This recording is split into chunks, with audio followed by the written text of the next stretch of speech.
pueda crearse, entonces socialmente el conocimiento, por ejemplo, es una construcción del mundo en el mundo.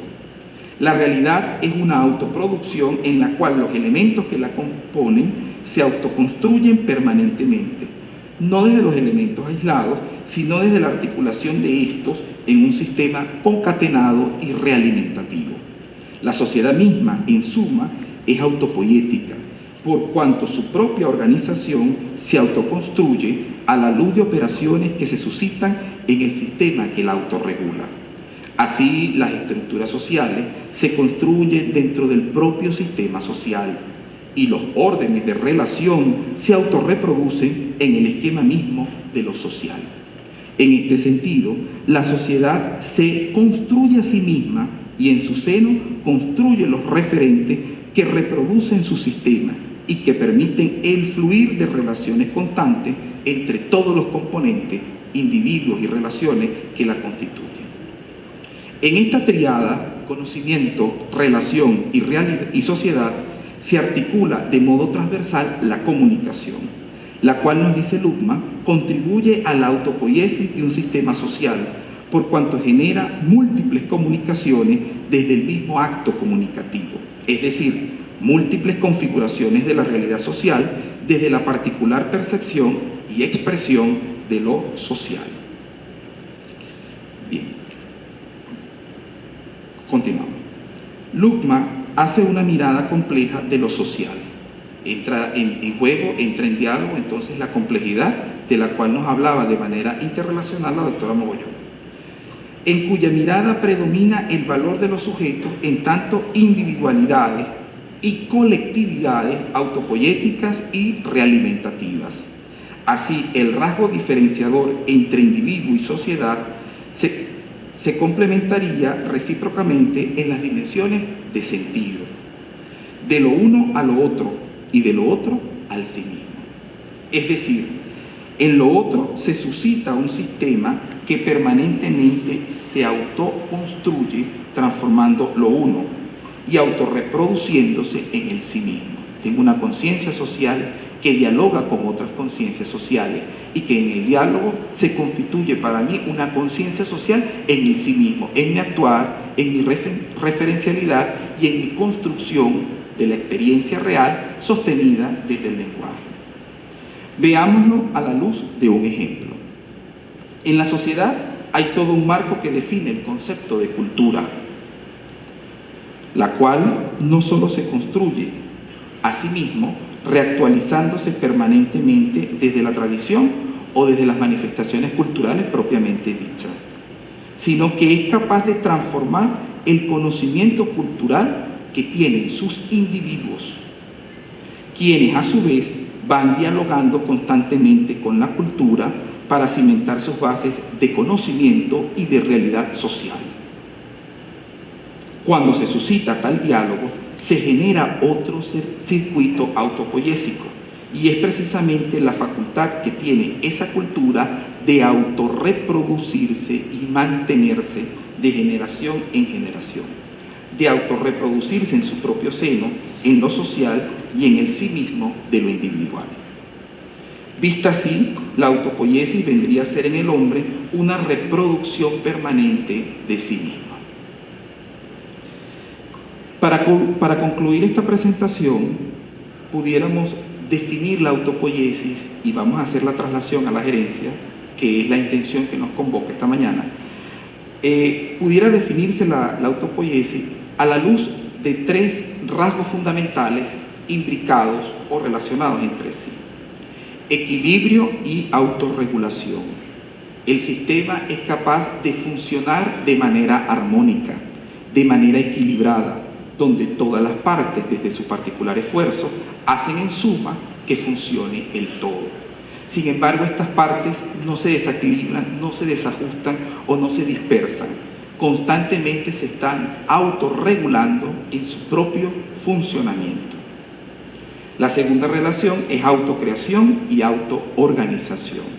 El sistema es capaz de autoinventarse a sí mismo para dar respuesta a una influencia externa. En esa autocreación permanente también se suscita la autoorganización de los elementos. Es una especie parecida a que el sistema va generando su particular forma de organizar los elementos que lo constituyen y las relaciones que de esos elementos se derivan. Y finalmente, la autorreproducción y circularidad.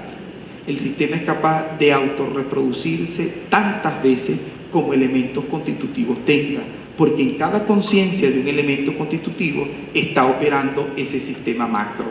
Sistema macro que se hace individual, que se hace colectivo y que hay una permanente recursividad que le da un carácter circular. Piénsese en el ejemplo que daba del uno al todo y del todo nuevamente al uno. En esta suerte de tres relaciones surgen 5 términos fundamentales que sirvieron de soporte a la presentación de Mogollón, de la doctora Mogollón. Los 5 términos son interacción, todos los elementos, no nos importa la condición genuina, particular de los elementos, sino cómo ellos se articulan e interactúan. Solo así adquieren un carácter de sistema y solo así son capaces de autorregularse, autoorganizarse y reactualizarse permanentemente.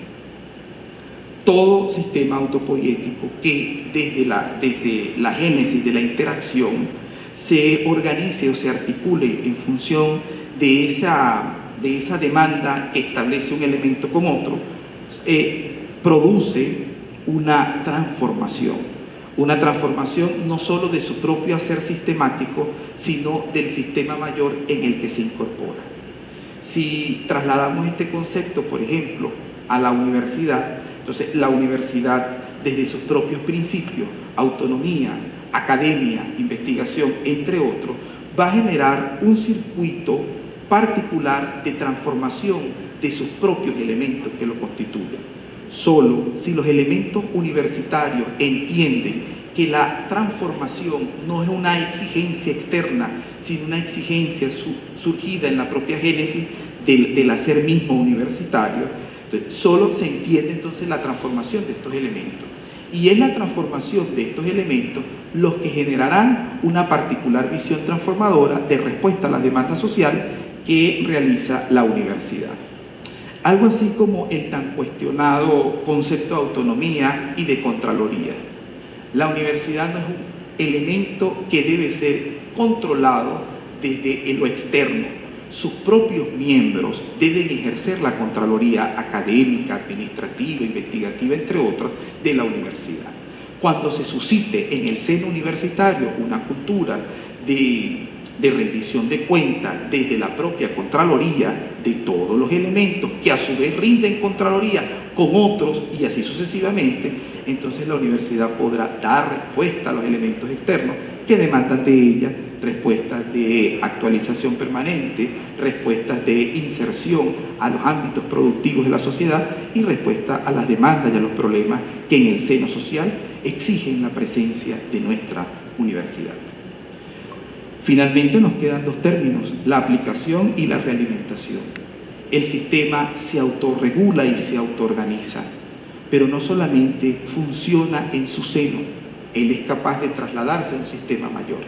De allí que todas las bases transformacionales que se han generado en cada uno de los elementos que lo constituyen son capaces de aspirar a una trascendencia mayor al constituirse en bases transformacionales de sistemas mayores. Entonces, si trasladamos el ejemplo nuevamente, la universidad se transformaría en su seno, pero ella misma, valga el principio de nuestra propia alma mater, la casa que vence la sombra, desde su propia dimensión filosófica generaría las transformaciones sociales. La sociedad entonces aspira a que su universidad, como máxima casa de estudio, sea capaz de cohesionar los esfuerzos, las tensiones y los reclamos, y sea capaz desde su propia autoorganización generar transformaciones surgidas de ella y para el entorno social. Y estas transformaciones sociales realimentarían nuevamente la producción transformacional que se suscita en el seno mismo de nuestra universidad. Todo este circuito constituye un ámbito realimentativo. Aquí entraría entonces el concepto de que ningún elemento está aislado. Todos estamos interconectados y dependientes unos de otros. Un sistema necesita de sus partes, este sistema forma otro y así sucesivamente. La única forma de que el sistema funcione es que cada una de sus partes se articule de manera eficaz con el todo y pueda dar respuesta de manera eficiente a las demandas que el sistema se ha planteado en su seno interior y en su exigencia exterior. Trasladamos el ejemplo. No pensemos que, por ejemplo, en nuestra universidad la actitud rectoral, la actitud decanal o la actitud profesoral son componentes aislados. No, todos estamos interconectados. La exigencia, la preocupación, la confrontación de uno tiene incidencias en otro y así sucesivamente. Al final, la universidad no será lo que digan sus rectores, la universidad será lo que digan todos sus miembros, que están actuando articuladamente para trasladar un concepto universitario de transformación individual o de elementos aislados que en su consecución unida formaría un concepto global de transformación universitaria. Para cerrar, cito un texto de Maturana y Varela de 1984. Dice: el amor, o si no queremos usar una palabra tan fuerte, la aceptación del otro junto a uno en la convivencia es el fundamento biológico del fenómeno social. Sin amor, sin aceptación del otro junto a uno, no hay socialización y sin socialización no hay humanidad. Cualquier cosa que destruya o limite la aceptación del otro junto a uno, desde la competencia hasta la posesión de la verdad, pasando por la certidumbre ideológica, destruye o limita el que se dé el fenómeno social y por tanto lo humano se destruye desde el mismo proceso biológico que lo ha generado. Muchas gracias por la atención de cada uno de ustedes.